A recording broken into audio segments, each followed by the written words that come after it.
you want to use AI as a tool, like we've been talking about, but you want to use it to scale what's already working and to help you be more efficient and effective with it.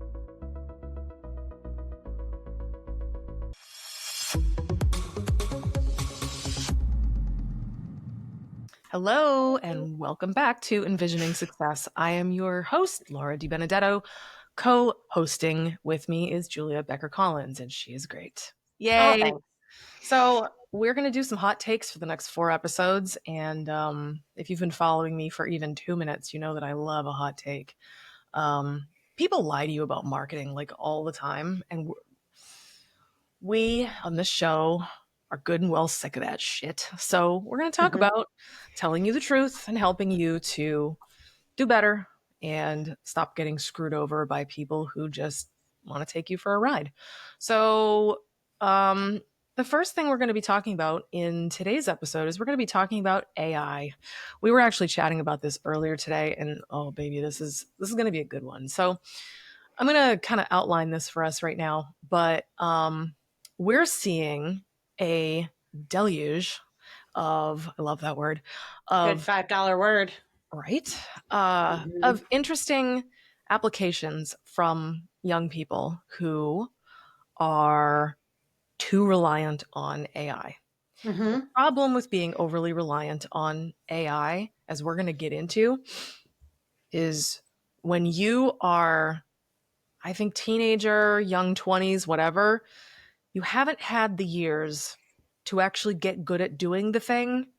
So when you start relying on AI too early in your career, well, you swing and miss all the time because you haven't figured out what good looks like yet, and you don't know how to make the robot do your bidding. Correct. So that's the beginning of this hot take, but I'm excited to dig into this. And the first point, Julia, if you want to just kind of, do a swan dive off into the deep end, the first part is good. I think about it more as a belly flop than a swan dive, but I'll take it. All right. Our first of 5 actionable tips this week is sort of like what Laura was saying earlier. Know the fundamentals first. So before you dive into using your favorite AI flavor of the month, you need to understand how to use it and understand what good looks like and reads like. If you're using ChatGPT to write something for you, how are you going to know if what it spits out is what you actually need if you don't know what you actually need? You're relying on it to be correct when you don't know what correct is. Now, that all being said, I want to give a very strong asterisk here, and I know we've said this in previous episodes. We like AI as a tool, but not as a substitution.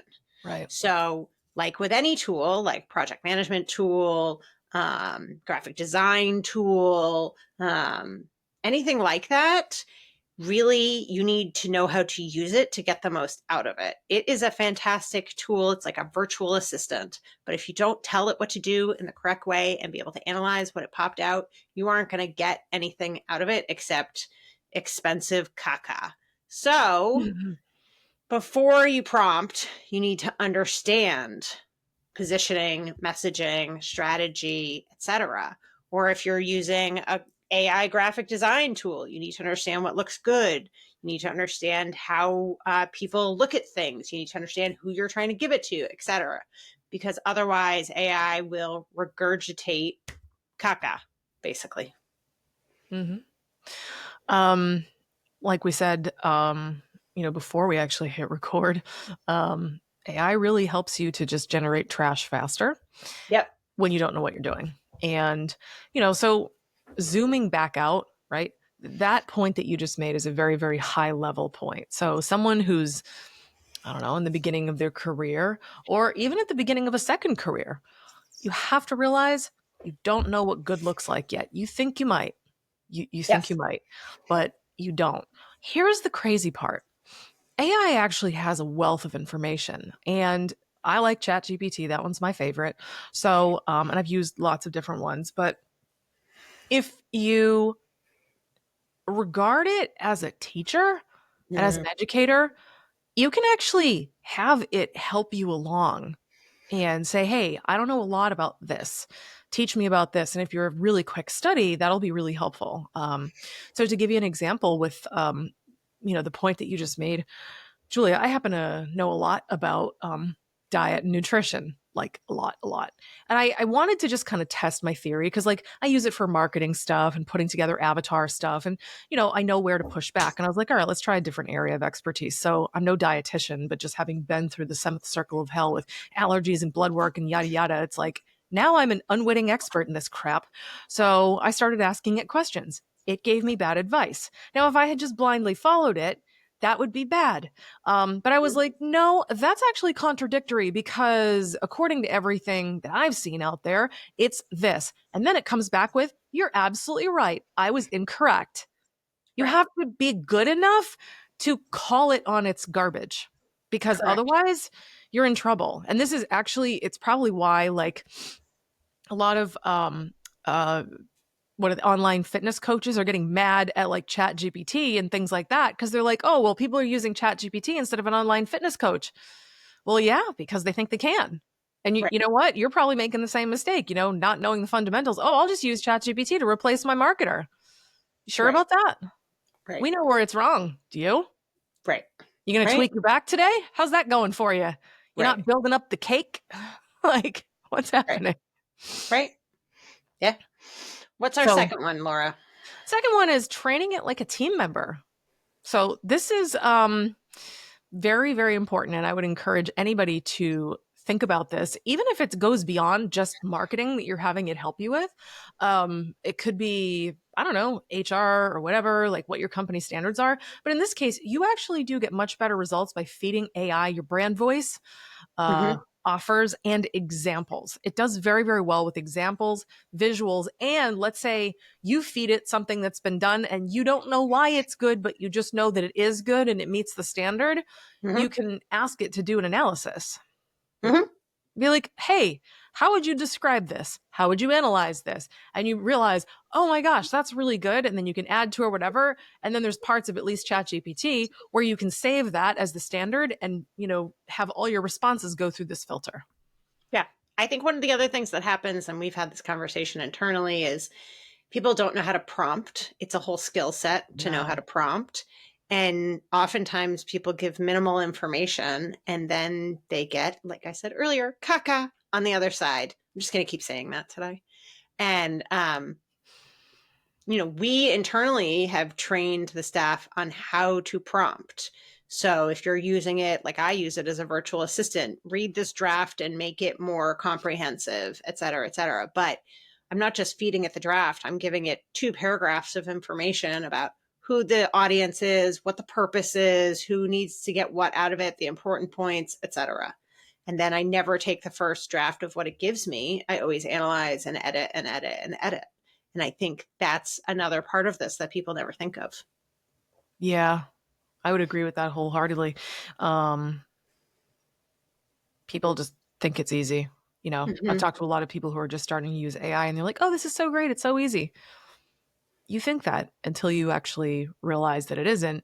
And then once you figure out what to do to construct a proper prompt, you realize, oh, I can actually get incredible work out of AI, but I have to know if it's a liar, like the last point, or if it's incorrect.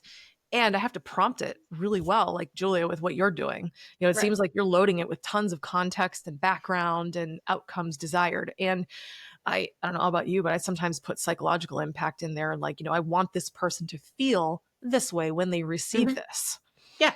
So, like, if I need to write an email to somebody about something monetary, I usually tell it, here's the draft I've written, and I feed the draft in, and I say, it needs to be strongly worded and firm, but also kind and nice.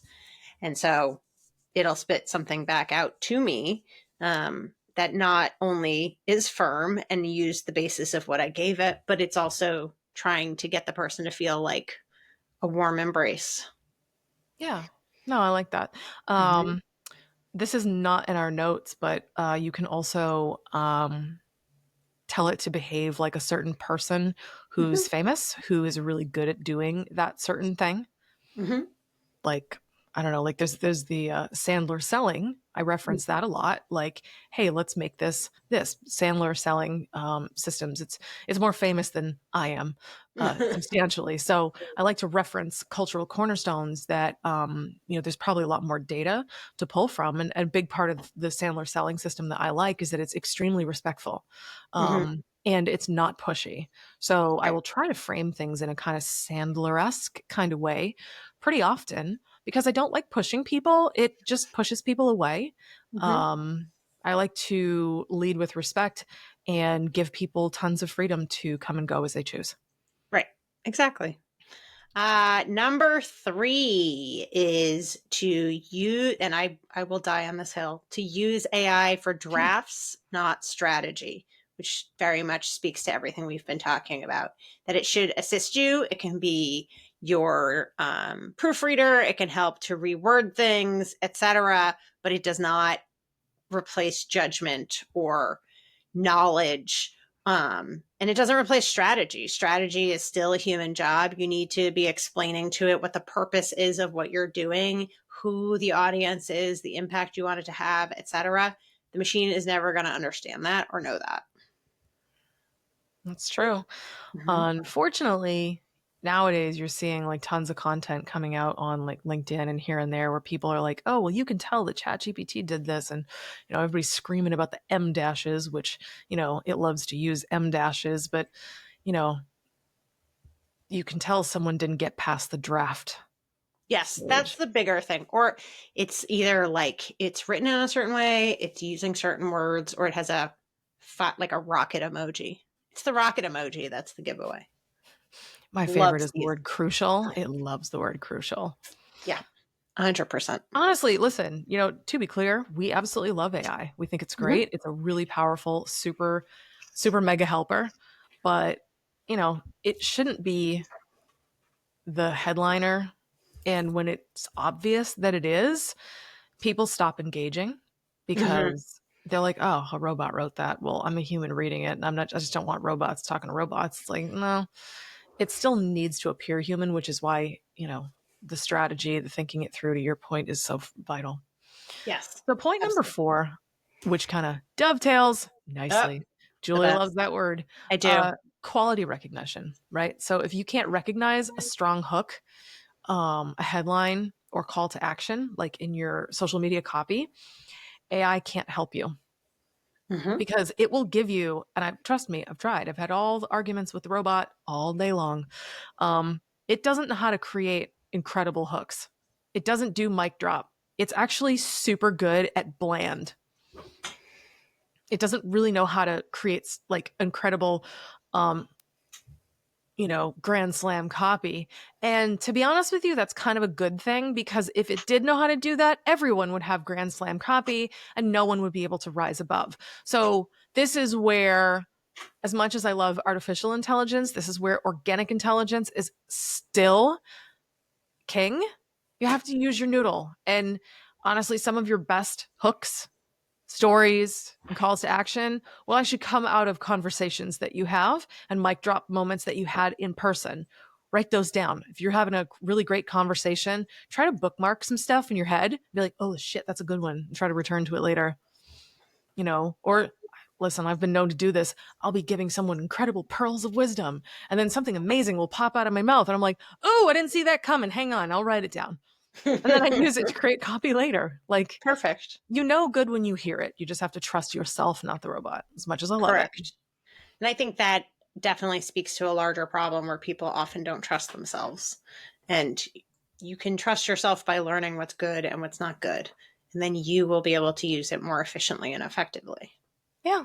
I think, you know, uh, I think one of the things that we can talk about without throwing you under the bus is the fact that, you're not Julia Becker Collins. You are not a content creator, but No, you are I'm a not. content assessor, a content deliverer, and you are a content consumer. And you Mhm. are qualified to know what great content looks like. So that's why our clients have great content. And it doesn't mean that you need to be the person doing it. So, Correct. let's say you find yourself in similar shoes that Julia's in. Well, you're actually A, you're fine. B, you're in good company. And you don't need to feel like, oh crap, well, I have to be amazing at execution. Sometimes Correct. actually being just a really solid consumer of something, it's fine. For example, I can't tell you how to make wine, but I sure know how to drink it. Exactly. No, So, and I exactly. can tell you good from bad. Right. Right. Exactly. I think that's a great point. Number 5, to kind of round us out today, you want to be sure to blend human and machine. You want to use AI as a tool, like we've been talking about, but you want to use it to scale what's already working Mhm. and to help you be more efficient and effective with it. You don't want to use it to shortcut what you don't know how to build, what you don't understand, unless you're using it to help teach you something, like Laura was talking about earlier. But if you don't know what's working, AI can't help you make it better because you have to already know what's working well. So, for example, I will create agendas for training sessions for staff, for internal trainings, and I'll know what I want to say and I know what the purpose of it is. And like Laura was saying earlier, I know what the psychological impact should be and the main takeaways, et cetera, how long it should be. I'll feed 3 paragraphs of information in and explain it. And I will ask for an agenda for a 1-hour training. And because I have been doing this for over 20 years, I can look at that agenda and say, like, yes, this is correct, or no, you need to change something. It's an assistant, it's a helper, it's an efficiency tool. It is not a replacement for your brain. That's a really good example. Thank you. I'm learning some new things right now, and I'm taking a course on how to do new stuff. And of course, I wanted to see if AI knew about it and could help me. It can't. Right. It cannot. It can't replace the instructor. Thankfully, the people that I'm learning from have like office hours. I'm able to like go and ask questions, but they even have an AI tool. The AI Mm-hmm. tool that's actually been trained by them still cannot answer the questions. Right. It can answer the low hanging fruit that everybody asks because those have been programmed to basically frequently asked questions. But like real analytical work, that's the part that it just can't do. It can't, even if you're doing like the deep research mode and all these other things. Like it doesn't. It's an advanced like ChatGPT specifically. That's a language model. It's not a reasoning model. And I Correct. think that's what people don't understand is that they're assuming that AI, artificial intelligence, means that the intelligence is doing reasoning. I Yep. know people who suck at reasoning. Okay. That's a skill. And the robot doesn't have it. Few humans have it. But if you don't have that one, you can acquire it. And that's something you should actively work on. Yep. Cool. Anything else you want to add? Are we I got good? nothing else. I feel like we have beaten the dead horse dead. Nice. All right. So, on that note, we're going to talk about how ugly funnels work better than pretty ones in the next episode. Before we cash out here, I am going to remind you that this show is hosted by Vision, celebrating our 25th anniversary. If you would love for us to take a look at your marketing, no strings attached, no pitch, no nothing. We are happy to do that for you and help you make sure that you're doing the right things or at least save you from yourself. You can find us at vision-advertising.com. We're always excited to support you. Don't forget, you can go to our website, and if you would like for us to cover a specific topic that is of interest to you, please let us know. Shoot us a note through our contact page, and we'll be excited to support you. On that note, thanks for listening to enVisioning Success, and we'll catch you in the next episode.